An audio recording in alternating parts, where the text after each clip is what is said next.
We heard from Angel Reese today, and we heard from Tyler Marsh. Tyler Marsh, folks, let's send our best wishes to Tyler Marsh. He's about to be called every name under the book. Sellout, Uncle Tom. They didn't have the forethought to even say, this is what our story is going to be, and we need to stick to it. This is what our alibi is going to be, and we need to stick to it. Today, we heard from Angel Reese and Tyler Marsh.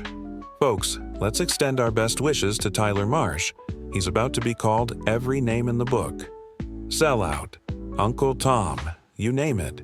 It's clear they didn't think this through, failing to come up with a unified story. There was actually something newsworthy said today in regards to the alleged hateful fan comments made toward Angel Reese during the Fever and Sky game on Saturday, because the Sky actually gathered for practice today, and they spoke, and both the coach and Reese. No clear plan on what their narrative should be, and now, here we are. The WNBA has launched an investigation into alleged racist comments based on the flimsiest of evidence. But what Chicago Sky's head coach Tyler Marsh revealed today about what he did or didn't hear during the game is absolutely shocking. Did Coach Tyler Marsh just expose the entire WNBA controversy? There was a significant development today. More notable comments came from Tyler Marsh, the head coach of the Chicago Sky. Here is what he said without further ado, which is probably the biggest bit of information, actual information we've gotten since this whole can of worms was opened, other than the actual statement. Regarding the alleged hateful comments made toward Angel Reese during the Fever vs. Sky game this past Saturday. Marsh, along with Reese, addressed the situation at practice, and what they said has rocked the basketball world.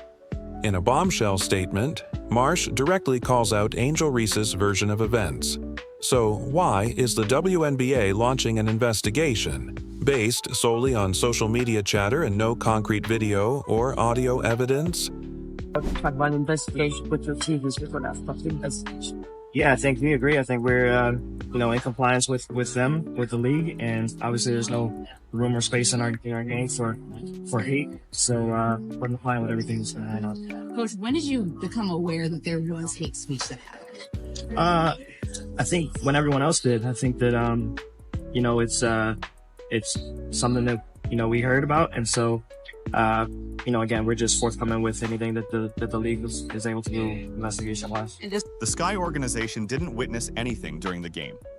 They're responding to the same social media posts we all saw. Not one player mentioned it during the game, not in timeouts, not during substitutions. Just a quick follow-up on it. Just because you coached in Indiana, did you ever have any issues with that while you were coaching there? I think my focus was always on the team and on the organization and doing my job as best as I could. And so, that's kind of what it is. Were you learning this throughout the game or just at that moment? Oh, I was concentrated on our team and what we were doing game plan-wise against him. Instead of celebrating an incredible game, we're now tangled in rumors based on nothing more than online speculation. What exactly did Marsh reveal? And what did Reese post on social media that directly contradicts the victim story she's pushing? If you stand with Indiana, comment, "I've got the fever," below. Let's dive into it. But the telling admission is, we found out, or I found out when everyone else did. When did you become aware? When everyone else did. What does that indicate? That the Sky did not know or did not hear anything in real time or see anything in real time. So that makes the Sky, that makes the Fever, that makes me, that makes everyone I talked to who was in the arena, everyone else who has spoken from the arena. Marsh's most telling comment came when he said, "I heard, when everyone else did." Those 6 words completely shattered the narrative. The head coach of the Chicago Sky, who was on the sidelines the entire game, only found out about these alleged comments when everyone else did. That makes no cameras, no cell phones. So far, no nothing to substantiate the alleged hateful fan comments or fan misconduct or however you want to label it, which makes me question mightily what the investigation is based on. And I would love to hear on the record what the investigation is based on, because based on all the information we have, the leading theory has to be it's based on the social media. Through social media. He continued, "We heard about it and are just cooperating with any investigation the league is able to do." The Sky didn't witness anything during the game. They're responding to the same social media posts we all saw. No one mentioned it during the game, not in timeouts, not during substitutions. Here's the big question. Why is the WNBA pursuing an investigation based on social media posts with no physical evidence? The game was nationally televised with Another post from an account that I think now went private or deactivated that alleged things were said to Reese, but no even proof that that person was there or not, whether they were there or not, whether they saw or heard anything or not, nothing to back it up. And if that is indeed the case, it's embarrassing. It is embarrassing. It really, really now seems like this is based on social media, and that the social media stuff was based on Sky fans online who couldn't handle getting the belt to the ass, who couldn't handle the beating that the Indiana Fever put out on the multiple camera angles and courtside microphones picking up everything from squeaking shoes to player chatter. But somehow, no disparaging comments were picked up from the stands. Not one reporter at the game heard anything. No fan-posted videos, and nobody complained to security during the game. And Marsh's admission, "I heard when everyone else did," reveals that neither the Sky nor the Fever knew anything about it.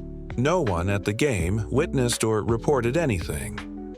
So, why is there an investigation? What evidence is the WNBA basing this on? As Marsh pointed out, there was nothing at the game to support the allegations. The cameras missed it.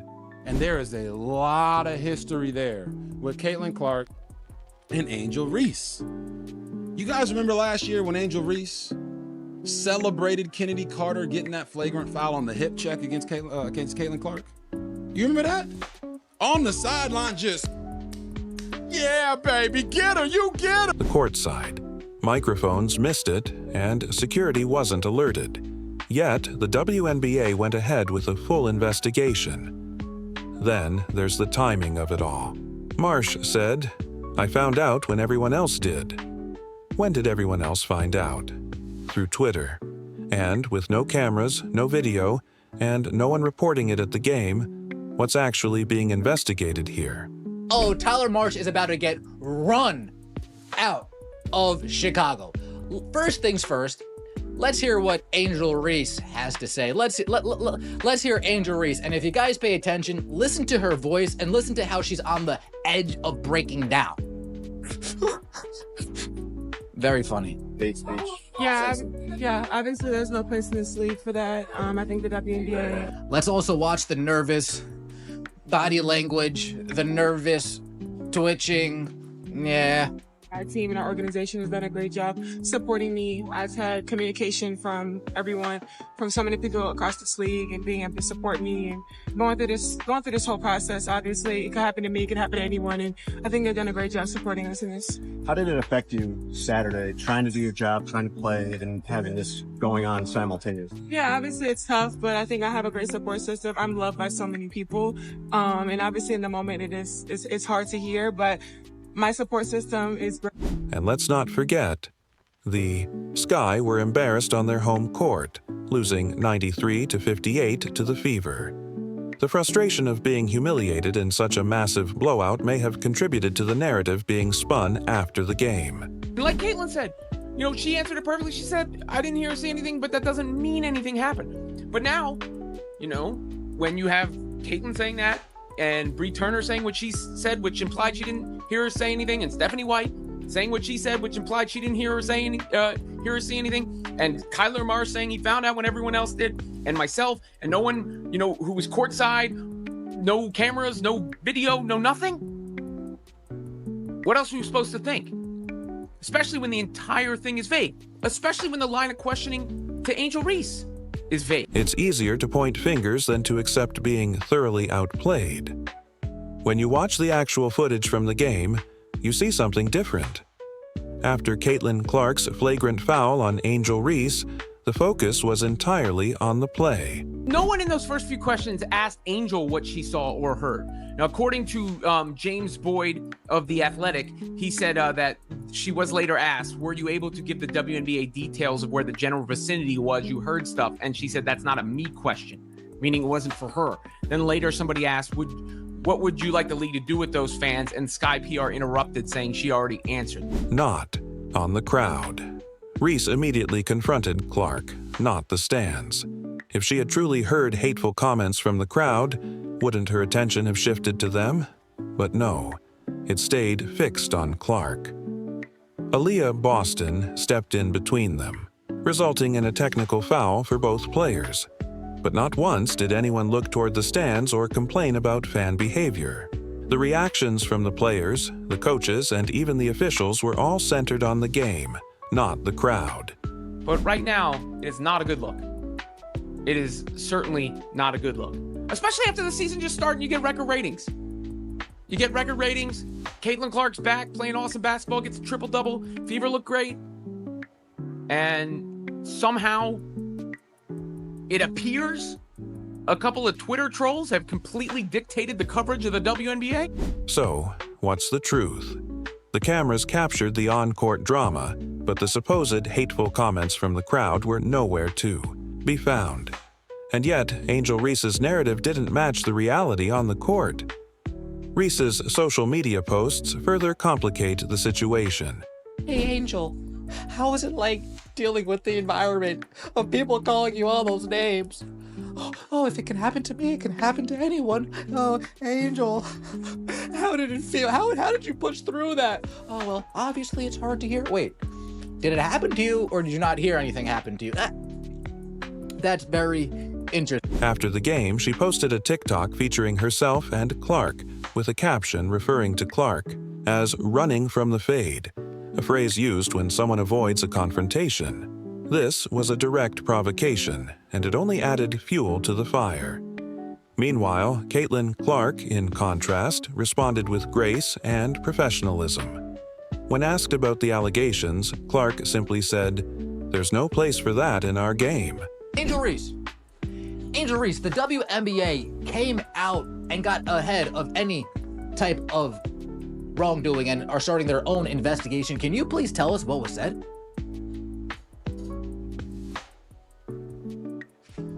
Angel, can you please tell us what the fans said to you? Angel, can you please tell us what you heard when you were sitting at the check-in table? Angel, when you were acting like a complete unhinged lunatic, can you please tell us what the families of four were screaming at you from the stands? Oh, that's very interesting. I'm going to assume that this is a whole entire hoax. Is it not, Angel? Angel, do you think the WNBA is the most unserious basketball league in the history of the world? Next question. Oh, okay. There's no place for that in society. She didn't claim victimhood. She didn't feed into the drama. Instead, she trusted the league's investigation. This highlights the stark contrast in how these two athletes handle criticism. Angel. Reese has made a career out of creating controversy and shifting narratives after poor performances. Meanwhile, Clark focuses on improving her game and staying above the noise. The truth is clear. When Angel Reese is outplayed, she creates drama. But when Caitlin Clark excels, she stays focused on the game and lets her basketball do the talking.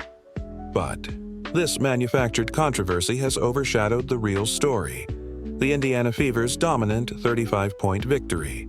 The game generated 2.7 million viewers, the most watched WNBA regular season game in 25 years. Instead of celebrating this historic moment for women's basketball, we're caught up in unsubstantiated social media rumors. The Fever showed what winning with dignity looks like, while Angel Reese, on the other hand, showed what losing without accountability looks like. If you stand with Indiana, comment, "I've got the Fever" below. Like, subscribe, and turn on all notifications so you never miss out. Click the video on the screen, and we'll see you in the next one.